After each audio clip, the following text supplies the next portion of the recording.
Hey guys, welcome back to Wilder Hype Adventures. I'm CJ, the dog. Just ahead of me is Kai, and we are currently in the Cotswolds. We are on our way back from Scotland. Unfortunately, I hit a mental wall while I was up there, and I just needed to get out. I wanted to go home. I just wanted to quit, give up. But I also knew that I'd regret that. So we're just taking the slow route home. We're coming to the Cotswolds. And I realised when I got back south, further away from Yorkshire, which is where my heart feels most at home, is that this is what I missed.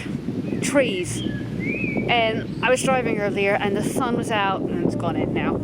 And just the green and the beautiful sunlight and the golden greens and the golds and the whatever other colours out there, I realised how much I needed that. So we're spending a couple of days tootling around Oxfordshire and the Cotswolds, and then we will make our way finally back home to West Sussex.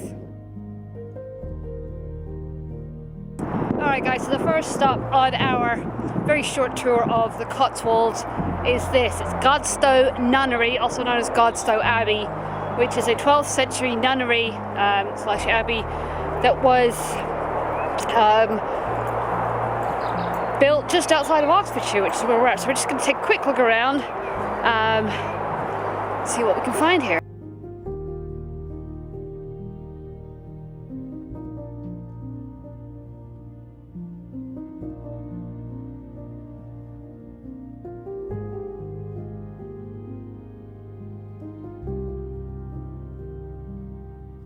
So one of the really nice things about this location, parking's not that far down the road. It's a really good pub, at least it looks good. But this is such an amazing spot to come along, sit by the river. Actually, I think it's the canal, but River Thames. Enjoy the boats, enjoy the wildlife. Yeah, guys, it's a beautiful, beautiful spot.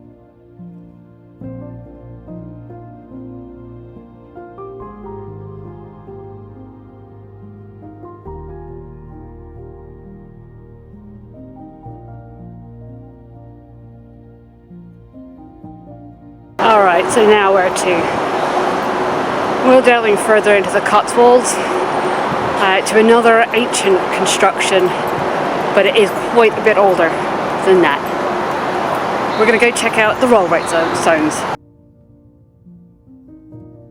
Alright, we are at the Rollright Stones, and this is an ancient 4,000-year-old stone circle. But there's 3 different parts of this that I'll go into once we get in there.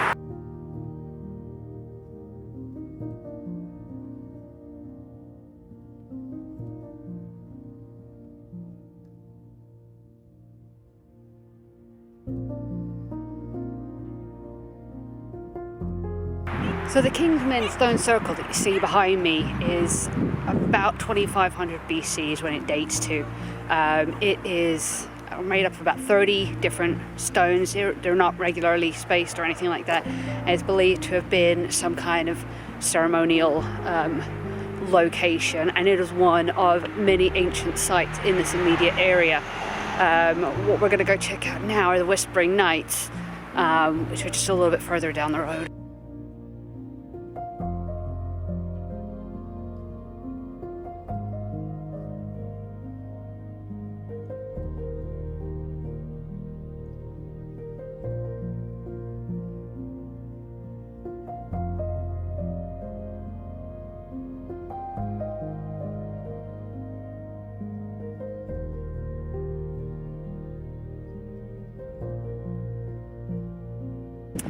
So behind me we have the Whispering Knights, and this dates back to about 3800 BC and makes it one of the earliest Neolithic monuments ever found in the British Isles, Great Britain.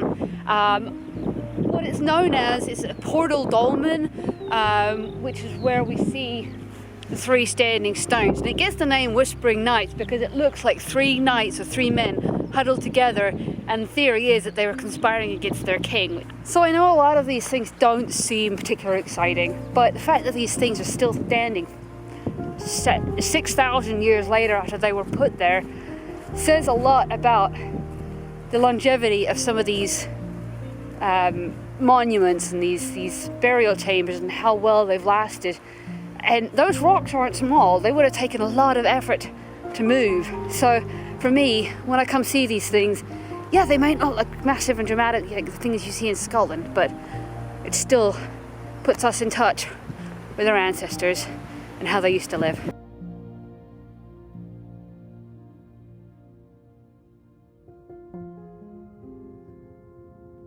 So the last of the Rollright Stones is the King's Stone, which is speculated to have been erected around 1800 BC. There have been found human remains of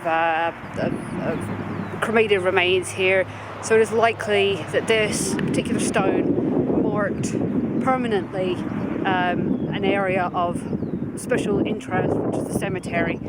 And unfortunately, the reason this looks like a seal balancing a ball on its nose almost is because 19th century drovers would chip bits off, tourists would chip bits off as lucky charms to keep the devil at bay. And it's also what caused these three Rollright Stones areas to be the first of some of the first scheduled monuments in the UK.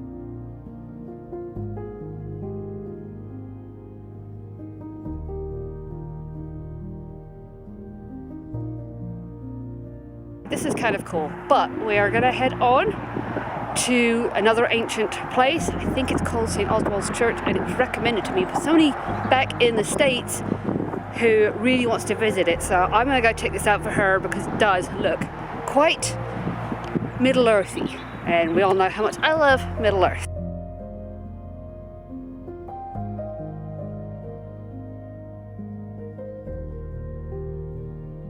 Alright, it's not St. Oswald's, it's St. Edward's on Stowe-on-the-Wold, and this is quintessential Cotswold village. Absolutely gorgeous, all this sandstone-y type of construction. I'm not so sure this is exactly what I was expecting through here, to be fair. This is not what I was expecting. It's a lovely church, but it's still a pretty standard church.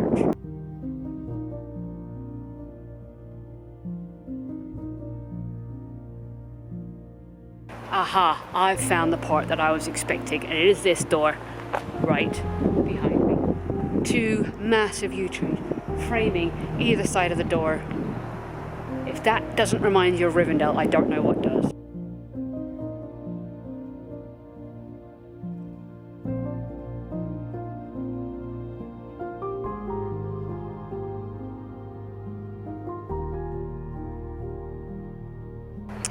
Alright, that was definitely worth the stop. Come and check this out. You don't see it when you first walk in because it's on the opposite side of the church, but absolutely beautiful. Unfortunately, the church itself isn't open right now, so we can't get inside, but just surrounded by all these massive yew trees, which is one of my favourite trees just because they're so historical, they're old, they've got just seen so much of life.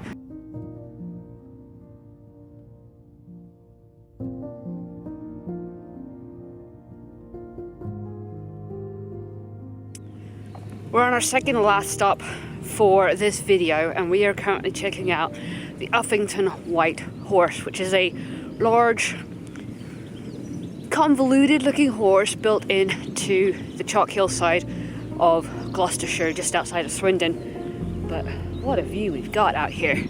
So it's about a mile, we're about a kilometre. I can already see the hill from here. So let's go check that out.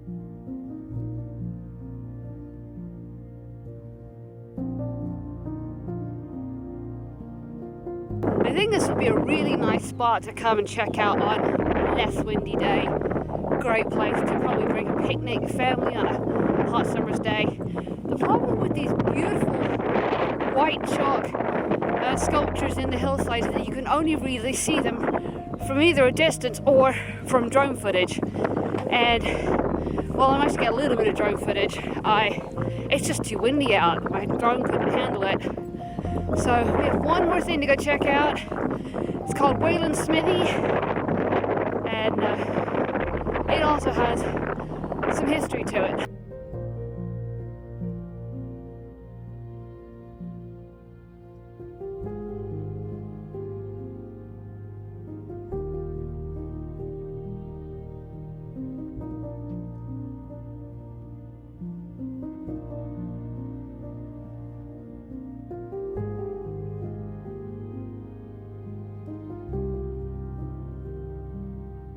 So we've come along the top of the Ridgeway, and the Ridgeway is actually a national trail that goes from Ivinghoe Beacon to somewhere else. I'll put it down below.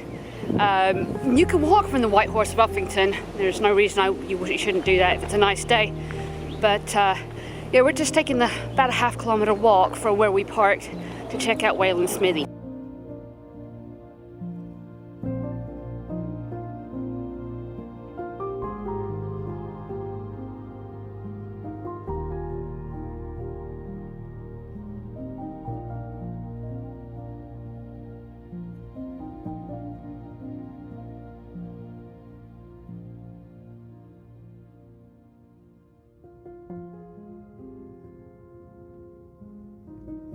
So what we're standing in is Wayland Smithy 2. The original long barrow or mortuary was built around 3590s, 3550, and apparently only used for about 15 years, so not even a full generation.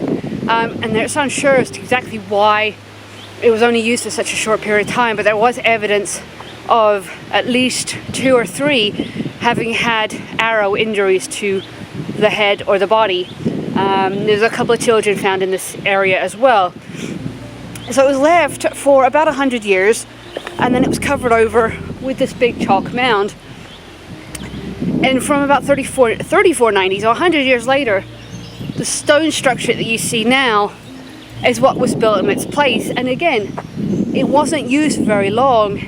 It also dates back to a time very late for Neolithic long barrows. It's 200 years later than the West Kennet long barrow,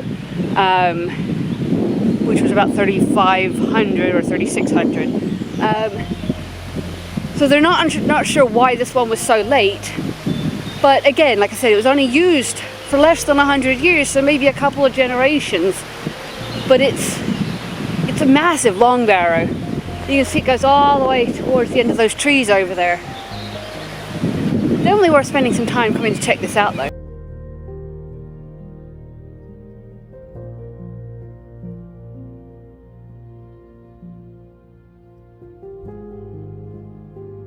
Alright, I think we're just going to leave this video here. We've tried to pack a lot into it. I hope it was interesting. I hope it was informative. Hope you guys enjoyed it as much as I did. So, as always, take care of yourself, take care of your mental health, and thanks for watching.